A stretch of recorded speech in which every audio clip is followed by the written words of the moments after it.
Contract marriage भाग 40 अ signature of love. मागील भागात ऑस्ट्रेलियाला जायचंच कोणाला होतं ज्वाला. मी फक्त त्याला ब्लॅकमेल केलं होतं. पण त्याने तर सुजा आता जाम चिडली. त्या रयत देशमुखला तर मी नक्कच धडा शिकवणार. खूप माज आहे ना त्याला स्वतःवर, स्वतःच्या प्रॉपर्टीवर. मला हकलून देतो काय या सुजाला. मी पण मॉडेल आहे मॉडेल. नाही त्याला नाक घासत माझ्याजवळ माझ्या पायाशी यावं लागलं तर नावाची सुजा नाही. सुजाने रागात टेबलवर पाय ठेवून टेबल जोरात ढकलला तसा टेबल फरफटत भिंतीला जाऊन टेकला आणि त्यावरील सगळ्या बिअरच्या बॉटल्स खाली पडून पूर्ण खोलीत काच पसरले. सुजाचे डोळे लाल झाले होते. गळ्याच्या शिरा ताठ झाल्या होत्या. ज्वाला तर सगळं पाहून खूप घाबरली होती. सुजाला तिने लहानपणापासून मोठं केलं होतं. ती तिच्या हट्टासाठी कुठल्याही थराला जाऊ शकते हे तिला माहीत होतं. आता पुढे. आज शिवम फंक्शन हॉलमध्ये माणसांची गर्दी जमली होती. सेमिनार हॉलमध्ये मस्त चेअरची अरेंजमेंट केली होती. जॉन आणि ध्रुव दोघेही सकाळपासून बिझी होते.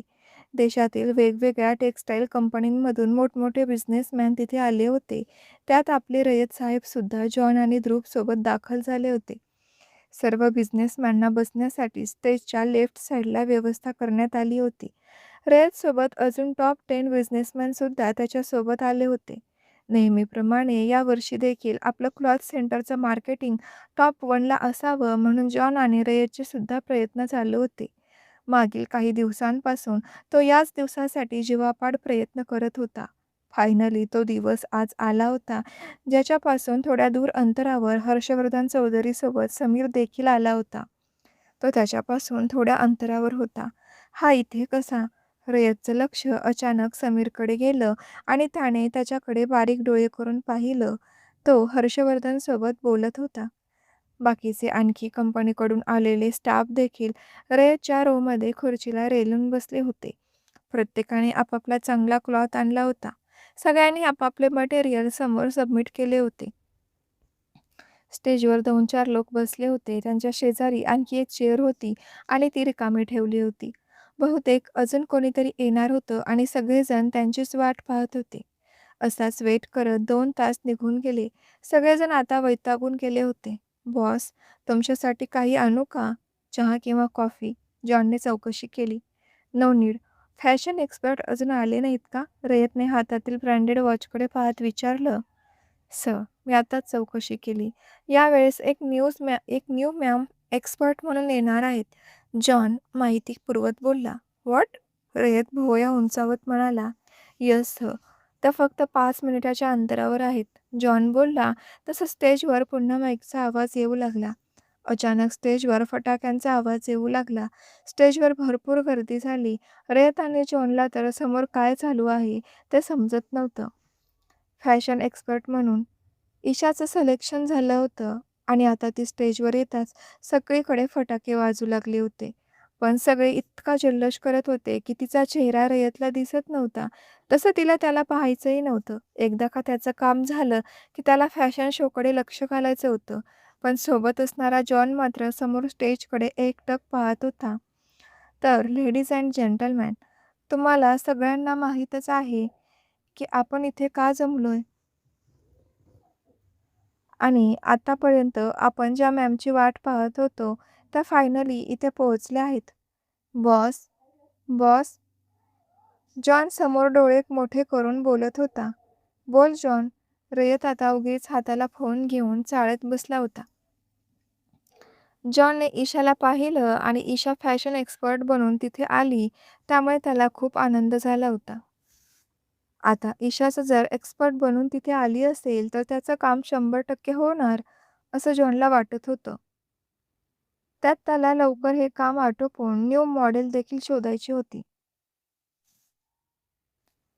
बॉस, वहिनीसाहेब, जॉन रयतच्या कानात आश्चर्याने म्हणाला. What nonsense. हळू बोल, ती लेडी आहे म्हणून काही काय बोलतोस? कोणी ऐकलं तर सोडणार नाहीत आपल्याला. रयतने जॉनच्या बोलण्यावर दुर्लक्ष केलं. अहो बॉस, मी खरंच. शट अप जॉन, आणि खबरदार काय आता काहीही बरळलास तर. ती लेडी फॅशन एक्सपर्ट आहे. कुठे ईशा आणि कुठे ती? उगीच लाईटमध्ये तुला तसा वास झाला असेल. जॉन बोलत होता तोच रयतने मध्येच त्याला बोलून गप्प केलं. पण बॉस, जॉन पुढे काही बोलणार तो स्टेजवर पुन्हा अनाउन्समेंट झाली. Your PA has already set the complete details file of the fabric to the stage of your inspection. तुमच्या चेकसाठी असलेल्या कपड्यांची पूर्ण डिटेल्स फाईल तुमच्या पीएने आधी स्टेजवर पाठवली आहे. एकूण 30 कंपन्यांपैकी ओन्ली 5 कंपन्यांचं सिलेक्शन होईल. स्टेजवरील माणूस बोलला. आता क्षणभर तिथे शांतता पसरली. रयतच्याही फेसवर गंभीर भाव दिसत होते. काही वेळ असाच शांततेत निघून गेला. आता वेळ झाली होती ते त्या टॉप 5 बिझनेसमॅन कोण आहेत ते पाहण्याची. सर्वांचं लक्ष समोर स्टेजकडे होतं. एक-एक करून 4 बिझनेसमॅनची नावं ऑलरेडी घेतले गेले होते. त्यात चौधरी ग्रुप ऑफ इंडस्ट्रीचं पण नाव घेतलं होतं. पण गोल्डन रे कंपनीचं नाव अजूनही घेतलं गेलं नव्हतं. त्यामुळे शेवटचं नाव कोणाचं असेल या विचाराने जॉन आणि ध्रुव दोघेही परेशान होते. त्यात हे त्यांच्या बाबतीत पहिल्यांदाच घडत होतं. बॉस, मला वाटलं की समोर स्टेजवर असलेली ती लेडी वहिनीसाहेब आहेत, पण आता खात्री झाली की त्या नाहीत.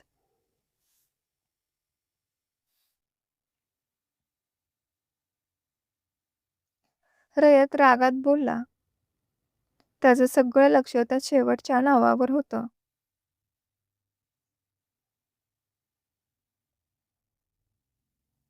जॉन बारीक चेहरा करत बोलला. इथं मला कशाचं पडलंय आणि याला वहिनीचं सुचत आहे. त्याने मान नकारार्थी हलवली. आता झाली ना खात्री ईशा? नाही म्हणून रयत रागाने बोलला. त्याचं सगळं लक्ष त्या शेवटच्या नावावर होतं. हो, झाली. कारण वहिनीसाहेब असत्या तर त्यांनी आपल्या कंपनीचं नाव ऐकून लगेच आपलं सिलेक्शन करून दिलं असतं ना. जॉन पटकन बोलून गेला. जॉनला माहीत नव्हतं त्याचं आणि ईशाचं भांडण झालं आहे ते. खरंच जॉन बोलतोय ते खरं आहे का? त्याला आता जॉनचं बोलणं खरं वाटू लागलं. तो आता त्या लेडीकडे निरखून पाहू लागला. ईशा खरंच आली असेल आणि म्हणूनच तिने आपलं सिलेक्शन केलं नाही. Now the last deals goes to the owner of golden ray of company, mister Rayat Deshmukh. डोक्यात विचार येतच होता तोच त्याचं नाव त्याच्या कानात घुमलं. टाळ्यांचा मोठा कडकडाट त्याच्या कानावर झाला. जॉन आणि ध्रुवने आनंदाने एकमेकांना मिठी मारली आणि जाग्यावरून उठून ते स्टेजवरील रयतला पाहत होते. रयत वाऱ्याच्या वेगाने स्टेजवर गेला. त्याने स्टेजवरील सगळ्यांशी शेक हँड केला. सगळे त्याला कॉंग्रॅच्युलेशन बोलत होते. तो शेक हँड करत त्या लेडीजवळ गेला आणि त्याने त्याचा हात तिच्यासमोर धरला. तसं त्या लेडीने पण त्याच्या हातात हात दिला. तिचा हातात स्पर्श त्याच्या ओळखीचा वाटला. एक वेगळाच फ्रेग्रन्स त्याच्या नाकात येत होता, ज्याचा अनुभव त्याने अनेकदा अनुभवला होता. त्या सुंदर गोऱ्या हाताला स्पर्श करताच त्याच्या शरीरातून एक वीज सळसळली. त्याने पटकन चेहरा वर करून पाहिलं आणि आता त्याच्या चेहऱ्यावर खूपच आश्चर्याचे भाव होते. कारण समोर असणारी ती लेडी खरंच ईशा होती. तिला असं इथे अचानक त्या पोझिशनवर पाहून तो हैराण झाला होता. भाग आवडत असेल तर लाईक करत चला आणि एक छोटीशी कमेंट द्या.